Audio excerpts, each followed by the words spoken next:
Stell dir vor, dein Geld auf dem Konto verliert jedes Jahr an Kaufkraft. Aber ein kleiner Stapel Metall in deiner Hand bleibt über Jahrzehnte stabil oder wird sogar mehr wert. Viele wollen 2026 endlich anfangen, ihr Vermögen zu schützen und zu vermehren. Und dann kommt sofort die große Frage, soll ich lieber Gold oder lieber Silber kaufen? Genau darum geht es in diesem Video. Was ist besser für Anfänger? Wo liegen die Chancen und wo die fetten Risiken? Und wie fängst du ganz konkret an, ohne direkt teure Fehler zu machen? Wenn du neu im Thema Edelmetalle bist oder einfach Klarheit willst, dann bleib unbedingt bis zum Ende dran. Ich zeige dir Schritt für Schritt, wie du deinen eigenen Plan zwischen Gold und Silber findest, inklusive Praxistipps zu Kauf, Lagerung und typischen Anfängerfallen. Ich bin Dorian und auf diesem Kanal geht es um echte Werte, Geld und Investments. Wenn dich das interessiert, lass jetzt schon mal ein Abo da. Dann verpasst du auch die nächsten Videos nicht. Bevor wir Gold und Silber vergleichen, müssen wir eine Sache klären. Warum überhaupt Edelmetalle? Warum nicht einfach alles auf dem Konto lassen oder in ETFs stecken? Der Hauptgrund ist simpel. Unser heutiges Geld ist Fiat-Geld. Es ist nicht mehr durch Gold gedeckt und kann theoretisch unbegrenzt gedruckt werden. Je mehr Geld im Umlauf ist, desto mehr leidet die Kaufkraft. Das merkst du an steigenden Preisen im Supermarkt, bei der Miete, beim Strom. Gold und Silber dagegen sind knappe, physische Rohstoffe. Niemand kann sie einfach aus dem Nichts erschaffen. Sie mussten über Jahrtausende aus der Erde geholt werden, mit Arbeit, Energie und Zeit. Historisch haben Edelmetalle in fast jeder großen Krise eine Rolle gespielt. In Inflationsphasen, in Währungsreformen, in Finanzkrisen. Sie sind also kein Zaubertrick, um schnell reich zu werden, sondern eher eine Versicherung gegen Geldsystemprobleme. Und genau da kommt der Unterschied zwischen Gold und Silber ins Spiel. Vielleicht hilft dir ein kurzer Blick in die Geschichte, um die zwei Metalle besser zu verstehen. Gold war schon bei den alten Ägyptern, Griechen und Römern ein Zeichen von Reichtum und Macht. Es wurde für Schmuck, für Könige, für Tempel und später als Basis für ganze Währungssysteme genutzt. Gold stand immer für Status und Stabilität. Silber dagegen war jahrhundertelang das eigentliche Alltagsgeld. Löhne wurden in Silber bezahlt, kleinere Geschäfte mit Silbermünzen abgewickelt. Gold war eher der große Wertspeicher, Silber das Brot- und Buttergeld. Das Spannende: In vielen Zeiten gab es ein natürliches Verhältnis zwischen Gold- und Silberpreis, das sogenannte Gold-Silber-Ratio. Historisch lag das teilweise bei 15:1, manchmal 20:1, also 15 bis 20 Unzen Silber für eine Unze Gold. Heute liegen wir oft deutlich darüber. Was das bedeutet, schauen wir uns später noch an. Wichtig fürs Verständnis: Gold, seit Jahrtausenden Wertspeicher der Reichen und der Staaten. Silber, das Geld des Volkes und heute zusätzlich ein wichtiges Industriemetall. Mit diesem Bild im Kopf können wir jetzt sauber vergleichen. Fangen wir mit Gold an. Vorteil Nummer 1: Stabilität und Krisenschutz. Gold ist extrem knapp, leicht zu transportieren und weltweit anerkannt. In vielen Krisen, ob Inflationen oder Finanzkrisen, ist Gold der Hafen, in den große und kleine Investoren flüchten. Vorteil Nummer 2: Steuerliche Behandlung. In vielen Ländern Europas, unter anderem in Deutschland, ist klassisches Anlagegold mehrwertsteuerfrei. Und wenn du physisches Gold länger als ein Jahr hältst, sind Kursgewinne für Privatpersonen aktuell sogar steuerfrei. Vorteil Nummer 3: Hohe Wertdichte. In einer kleinen Münze steckt ein hoher Wert.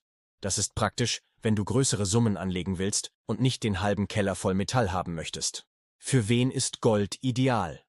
Wenn du schon etwas Vermögen hast und es vor Inflation schützen möchtest. Wenn du eher sicherheitsorientiert bist. Wenn du nachts ruhig schlafen willst und keine wilden Preissprünge brauchst. Typische Einsteigerprodukte sind zum Beispiel 1 Unzen Goldmünzen wie Krügerrand, Maple Leaf, Wiener Philharmoniker, kleine Goldbarren von 1 Gramm bis 50 Gramm, am besten von bekannten Herstellern. Wichtig ist: Du solltest auf die Aufgelder achten, also den Unterschied zwischen Spotpreis und deinem Kaufpreis. Bei bekannten Standardmünzen sind diese oft günstiger als bei exotischen oder Sammlerprägungen. Kommen wir zu Silber, dem kleinen Bruder mit großem Temperament. Erster großer Unterschied: Silber ist nicht nur Geldmetall, sondern auch ein wichtiges Industriemetall. Es wird gebraucht in Solaranlagen, Elektroautos, Elektronik und Leitungen, Medizin und Spezialanwendungen. Das heißt, die Nachfrage hängt nicht nur von Investoren ab, sondern auch von der Weltwirtschaft und von Zukunftstrends wie Energiewende und Digitalisierung. Zweiter Unterschied: die Schwankungen. Silber kann im Preis viel stärker rauf und runter gehen als Gold.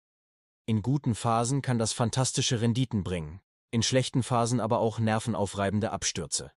Dritter Punkt: Steuer und Produkte. Silber unterliegt in vielen Ländern der Mehrwertsteuer. Das macht den Einstieg teurer. Es gibt zwar Modelle wie Differenzbesteuerung bei bestimmten Münzen, aber generell musst du genau hinschauen. Silbermünzen sind oft flexibler und lassen sich in kleinen Stückelungen gut wieder verkaufen. Silberbarren sind pro Gramm oft etwas günstiger, können aber bei kleineren Stückelungen höhere Aufgelder haben. Silber ist spannend, wenn du an die Zukunft von Industrie und Energie glaubst, bereit bist, stärkere Schwankungen zu akzeptieren, langfristig denkst und Preissprünge aussitzen kannst. Viele nennen Silber deshalb einen Hebel auf Gold. Mehr Risiko, mehr Chance. 6. Die Gold-Silber-Ratio. Einfache Kennzahl für Einsteiger. Circa 2 Minuten. Jetzt noch ein Tool, mit dem du als Anfänger arbeiten kannst. Die Gold-Silber-Ratio. Die Rechnung ist ganz einfach. Du nimmst den aktuellen Goldpreis und teilst ihn durch den Silberpreis. Beides pro Unze. Beispiel: Wenn Gold bei 2000 steht und Silber bei 25, dann ist das Verhältnis 80:1.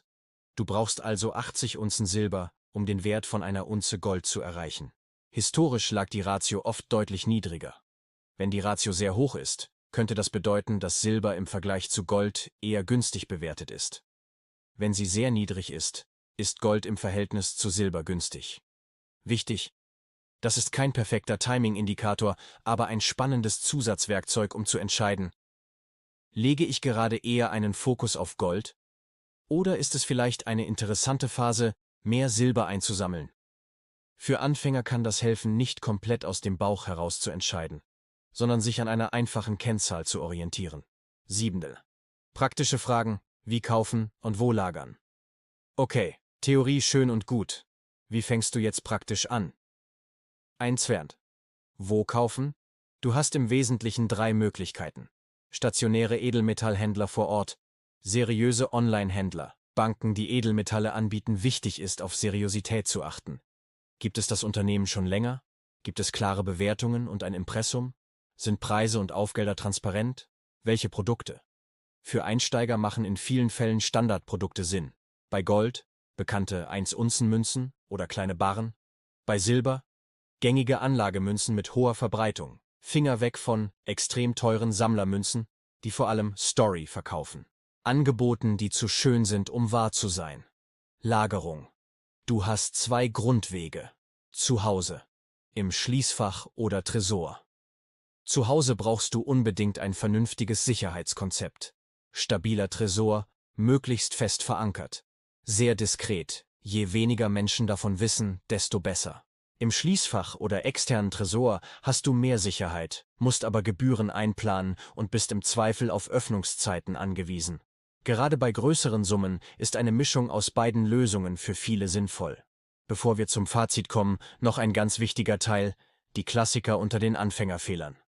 Fehler Nummer 1: Nur aus Angst oder Panik kaufen, ohne Plan. Wer in einer Hypephase blind alles in Silber oder Gold wirft, kauft oft viel zu teuer ein. Fehler Nummer 2: Viel zu hohe Aufgelder zahlen. Gerade bei kleinen Einheiten oder Sammlermünzen schneiden sich Händler oft ein sehr großes Stück ab. Du solltest immer vergleichen. Was ist der aktuelle Spotpreis und wie weit liegst du drüber? Fehler Nummer 3: Alles auf nur ein Pferd setzen. Entweder 100% Gold oder 100% Silber. Besser ist meist eine Kombination, die zu deiner Risikobereitschaft passt. Fehler Nummer 4: Keine Exit-Strategie. Viele kaufen, wissen aber gar nicht, unter welchen Bedingungen sie später wieder verkaufen wollen. Wenn du diese Fallen vermeidest, bist du den meisten Einsteigern schon weit voraus. Also, Gold oder Silber. Was ist jetzt besser für dich? Ganz einfach gesagt: Gold ist ein stabiler Wertspeicher und Krisenschutz. Silber ist ein Chancenmetall mit mehr Schwankung und mehr Potenzial. Wenn du komplett neu einsteigst, kann es sinnvoll sein, zuerst ein stabiles Fundament mit Gold aufzubauen und dann Schritt für Schritt einen Silberanteil dazuzunehmen. Je nachdem, wie wohl du dich mit Schwankungen fühlst. Wichtig ist: Du brauchst keinen Millionenbetrag, um anzufangen. Schon mit kleinen Beträgen kannst du dir Stück für Stück ein echtes Metallpolster aufbauen. Wenn dir dieses Video geholfen hat, die Unterschiede zwischen Gold und Silber besser zu verstehen, dann lass gerne ein Like da und abonniere den Kanal. Im nächsten Video zeige ich dir ganz konkret, welche 3 Fehler du beim ersten Edelmetallkauf unbedingt vermeiden musst und wie du Schritt für Schritt deine erste Bestellung richtig machst. Schreib mir jetzt in die Kommentare. Bist du eher Team Gold, Team Silber oder planst du eine Mischung? Danke dir fürs Zuschauen und bis zum nächsten Video.